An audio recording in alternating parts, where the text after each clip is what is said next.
अर्धांगिनी नहीं, नौकरानी हो तुम। मेरा सब काम करती हो, मेरे लिए खाना बनाती हो, मेरे बच्चों को देखती हो, इसलिए इस घर में हो। और वैसे भी तुम्हारे मायके में तुम्हारे माता पिता भी नहीं हैं, तो वहाँ भी कौन रखेगा तुम्हें। इसलिए तुम पर तरस खाकर तुम्हें यहाँ रहने दिया है, वरना तुम जानती ही हो कि मैं तुम्हें दिल से कभी अपना ही नहीं पाया। एक झटके में बोल गया अभिनव शिल्पा से और ऑफिस के लिए निकल गया। शिल्पा की गलती ही क्या थी। उसने तो सिर्फ अभिनव से यही कहा था कि इस बार हम पूरी फैमिली के साथ गांव जाएंगे। 2 सालों से सिर्फ तुम बच्चों को लेकर गांव जा रहे हो। मुझे भी इच्छा होती है अपने ससुराल जाने की, वहां रहने की। अभिनव गुस्से से बोला, ये क्या फैमिली फैमिली लगा रखा है तुमने। मेरे लिए मेरी फैमिली मेरे माता पिता हैं, मेरी दीदी है, और दोनों बच्चों को उनके दादा दादी बहुत याद करते हैं। इसलिए मुझे बच्चों को मिलाने गांव लेकर जाना पड़ता है।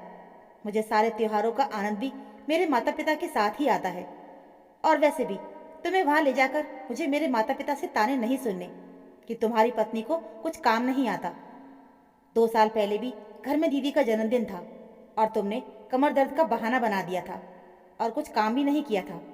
तब माँ ने कहा था कि ये अभिनव की पत्नी को तो कुछ काम धाम करना ही नहीं है, यहाँ आकर और काम बढ़ाना है। ऐसी कामचोर बहू को अभिनव जाने क्यों गांव लेकर आ जाता है। बस तब से मैंने फैसला कर लिया था कि अब तुम्हें कभी गांव लेकर नहीं जाऊंगा। शिल्पा बोली, अभिनव, मेरी कमर सच में बहुत दर्द कर रही थी। तुम्हें तो पता ही है कि उस दिन मुझे बुखार भी था। मैं भला बहाने क्यों बनाऊंगी। तुम्हारी माँ ने गांव भर के लोगों को खाना बोला था और कमर दर्द इतना तेज था कि मुझसे सच में काम नहीं हो रहा था। और आजकल वैसे भी तुम मुझे हर बात पे टोकते हो। अर्धांगिनी हूं मैं तुम्हारी। बस इसी बात पर अभिनव ने उसे इतना भला बुरा सुना दिया था और कहने लगा, हो सकता है इस बार भी माँ तुम्हें गांव भर के लोगों का खाना बनाने को बोल दे। इसलिए बेहतर है कि तुम मुझे और बच्चों को गांव जाने दो और तुम यहीं अकेली आराम करती रहो। पिछले 1 सप्ताह से शिल्पा गांव जाने के लिए अभिनव को मना रही थी, मगर अभिनव की इन बातों ने आज तीर के समान शिल्पा के दिल को छलनी कर दिया था। शिल्पा तो बस अभिनव से अपनत्व की छाव चाहती थी, जो उसे कभी नहीं मिली। अभिनव के लिए हमेशा से उसका परिवार ही सब कुछ रहा। उसके माता पिता ने शिल्पा को कभी मान सम्मान दिया ही नहीं, और ना ही अभिनव की बहन ने कभी शिल्पा को भाभी जैसा प्यार दिया। अभिनव भी अपने माता पिता और दीदी की बातें ही सुनता था। इसलिए तो अभिनव के लिए शिल्पा बस घर की एक नौकरानी के समान थी। पहले हर साल बच्चों की गर्मियों की छुट्टी में शिल्पा भी सभी के साथ गांव जाती थी, मगर अब लगभग 2 सालों से अभिनव सिर्फ बच्चों को लेकर गांव जाता है। शिल्पा के दिमाग में बार बार अभिनव के द्वारा बोला गया नौकरानी शब्द घूम रहा था। वो स्तब्ध सी खड़ी यही सोच रही थी कि वो इतने सालों से बस अभिनव के दिल में अपने लिए यही जगह बना पाई कि वो एक नौकरानी है।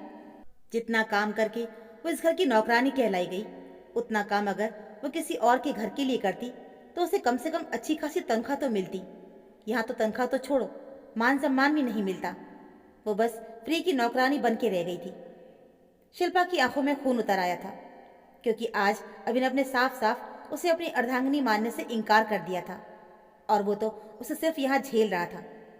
शिल्पा के लिए अभिनव के दिल में बिल्कुल प्यार नहीं बचा था। शिल्पा फर्श पर गिरकर जोर जोर से रोने लगी। उतने में उसके दोनों बच्चे कॉलेज से आ गए। बेटा मयंक 18 वर्षीय और बेटी मिनी 17 वर्षीय हो चुके थे।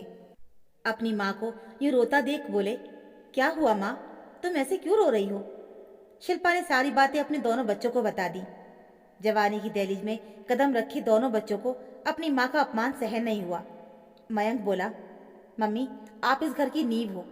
पापा की हिम्मत कैसे हुई आपको नौकरानी बोलने की। मिनी भी बोली, पापा, आखिर औरतों को समझते क्या है। आप हमारे लिए कितना कुछ करती हो और बदले में आपको हमसे कभी कुछ नहीं चाहिए होता। मम्मी, आने दो पापा को, आज उनको हम सबक सिखाकर ही मारेंगे।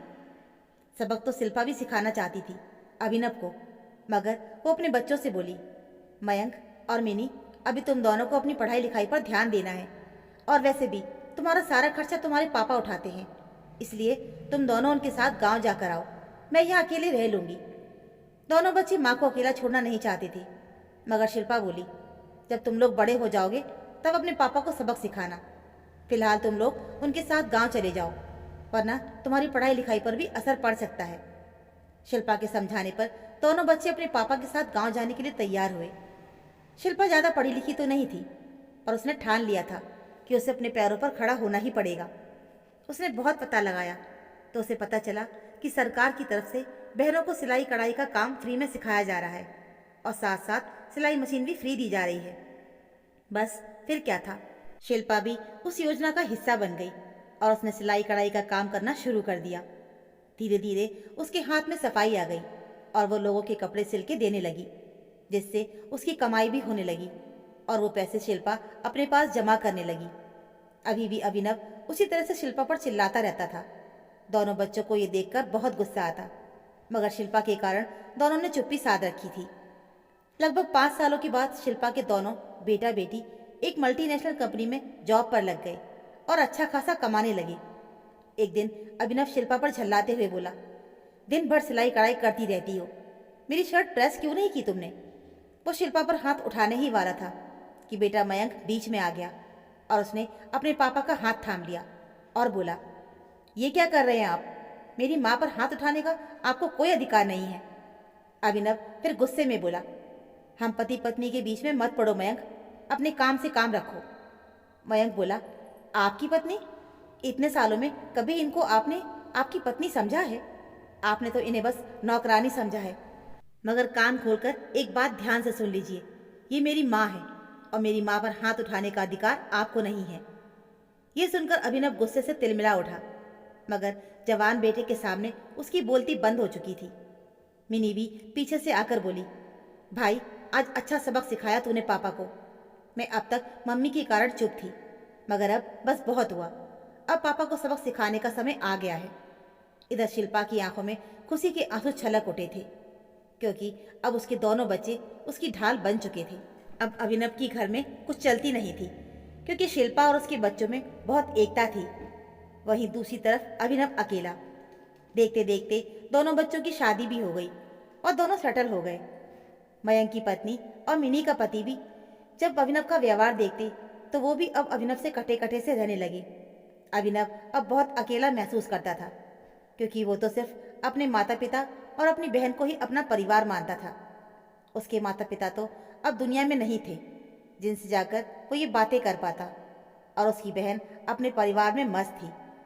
अब अभिनव का गुस्सा थोड़ा शांत हो चुका था, क्योंकि वो अब अकेलेपन से जूझने लगा था।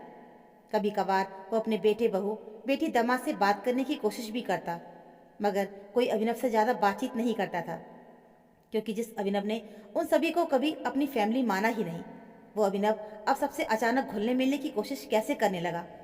सब ये सोचने लगते। अभिनव की हरकतों की वजह से उसे सबने एक किनारे कर दिया था। अपने ही घर में सभी अपनों के रहने के बावजूद भी वो अकेले छटपटाने लगा था, गुमसुम सा हो गया था, और शायद यही उसकी करनी की सजा थी। शिल्पा अब पहले से ज़्यादा खुश रहने लगी थी, क्योंकि उसके दोनों बच्चे उसे हर सुख सुविधा देते थे। उसके बच्चों ने उसे भरपूर मान सम्मान और प्यार दिया था। जिस प्यार और मान सम्मान की उम्मीद वो उम्र भर पति से करती आई थी, वो मान सम्मान उसे उसके बच्चों ने दिलवाया था। अभिनव को एक किनारे कर बच्चों ने उसे अच्छा सबक सिखाया था। उन्होंने ये साबित कर दिया था कि जो इंसान उन्हें पहले अपना परिवार नहीं मानता था, वो इंसान बाद में खुद परिवार का हिस्सा नहीं रहेगा।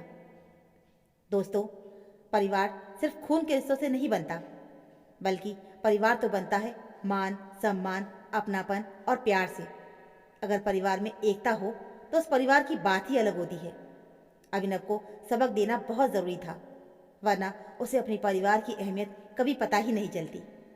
तो दोस्तों, उम्मीद है आपको हमारी ये कहानी ज़रूर पसंद आई होगी। कहानी अच्छी लगी हो तो प्लीज़ वीडियो को लाइक और चैनल को सब्सक्राइब ज़रूर कर लीजिएगा। मिलते हैं फिर एक और नई कहानी के साथ। तब तक के लिए धन्यवाद।